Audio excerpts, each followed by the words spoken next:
अस्सलाम वालेकुम everyone, this is doctor एमन परवेज़ और आज हम एक बहुत ही इम्पॉर्टेंट टॉपिक के बारे में बात करने वाले हैं जो कि है हल्दी के फ़वाइद। यानी कि आज हम हल्दी से रिलेटेड डिस्कशन करेंगे कि अगर आप डेली हल्दी लेते हैं तो आपके साथ क्या होता है, और हल्दी से रिलेटेड ही सारी इन्फॉर्मेशन दूंगी मैं आज आपको इस वीडियो में कि हल्दी क्या होती है और इसके क्या बेनिफिट्स होते हैं, इसको लेने का तरीका क्या होता है, इसके क्या नुकसानात होते हैं और इसको लेते हुए आपको किन बातों का ख्याल रखना चाहिए।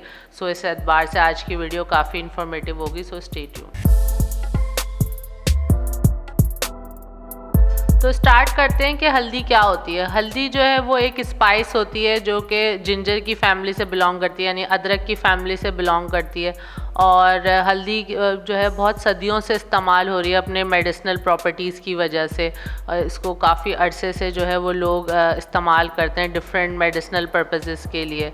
और इसका जो एक्टिव इंग्रेडिएंट होता है वो कुरक्यूमिन होता है, और इसके अलावा भी इसके अंदर बहुत सारे न्यूट्रिएंट्स पाए जाते हैं, जैसे कि पोटेशियम इसमें अच्छी क्वांटिटी में होता है, आयरन होता है इसके अंदर, मैग्नीज होता है, विटामिन सी होता है और फाइबर होता है इसके अंदर।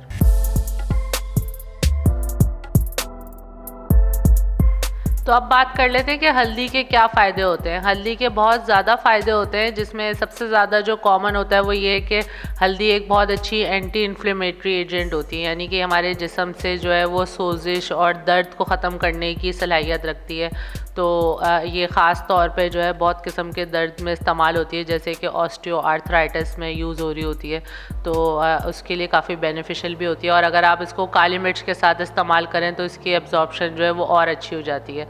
और इसके अलावा जो है इसके अंदर एंटी कैंसर और एंटीऑक्सीडेंट प्रॉपर्टीज़ भी होती हैं, लेकिन अभी इस पे रिसर्च जो है वो थोड़ी लिमिटेड है। इसके अलावा जो है ये एलर्जीज़ के लिए भी बहुत अच्छी होती है। जिन लोगों को रनी नोज़ और बहुत ज़्यादा छींकें आती हैं या वाटरी आइज़ होती हैं तो उनके लिए भी ये काफ़ी अच्छी होती है, वो इसका इस्तेमाल कर सकते हैं।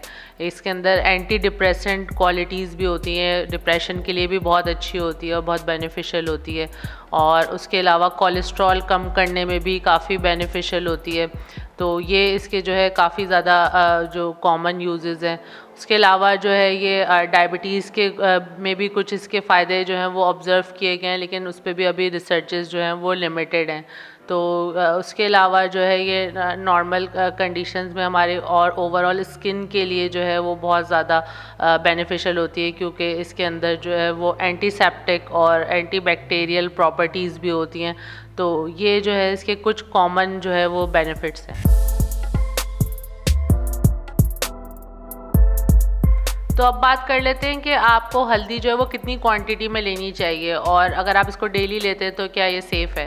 तो हल्दी जो है वो नॉर्मली आप 3 ग्राम तक जो है वो डेली ले सकते हैं, अपनी डाइट में आप ऐड कर सकते हैं, या आप दूध बना के पी सकते हैं तो वो भी बहुत बेनिफिशियल होता है अगर आप दूध में हल्दी डाल के ले रहे होते हैं। लेकिन ये है कि अगर आप इसको रेगुलर यूज़ कर रहे हैं तो आपने इस चीज़ का ख्याल रखना है कि आप इसको 3 महीने से ज़्यादा जो है वो यूज़ ना करें रेगुलर, अगर आप इसको ले रहे हैं डेली।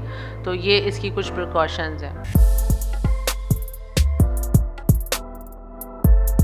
तो अब बात कर लेते हैं कि हल्दी लेने के क्या नुकसानात होते हैं।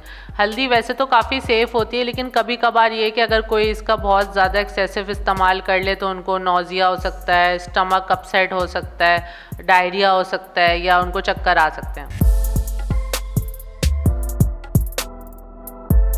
तो अब बात कर लेते हैं कि हल्दी लेते हुए आपको किन चीज़ों का ख्याल रखना चाहिए। तो हल्दी लेते हुए आपको कुछ चीज़ों का ख्याल रखना होता है, जैसे कि अगर कोई ख़वातीन जो है वो प्रेग्नेंट है, यानी हामला ख़वातीन जो है वो इसको लेने से एक्सेसिव क्वांटिटी में अवॉइड करें। नॉर्मल जो खाने के अंदर जितनी यूज़ होती है वो तो इस्तेमाल कर सकते हैं, लेकिन जो एक्स्ट्रा ले रहे होते हैं वो इस्तेमाल ना करें, क्योंकि उससे खुदा ना खास्ता ब्लीडिंग होने के चांसेस होते हैं। उसके अलावा जो है गॉल ब्लैडर के अगर किसी को कोई इश्यूज़ हैं तो वो भी जो है इसको अवॉइड करें लेने से।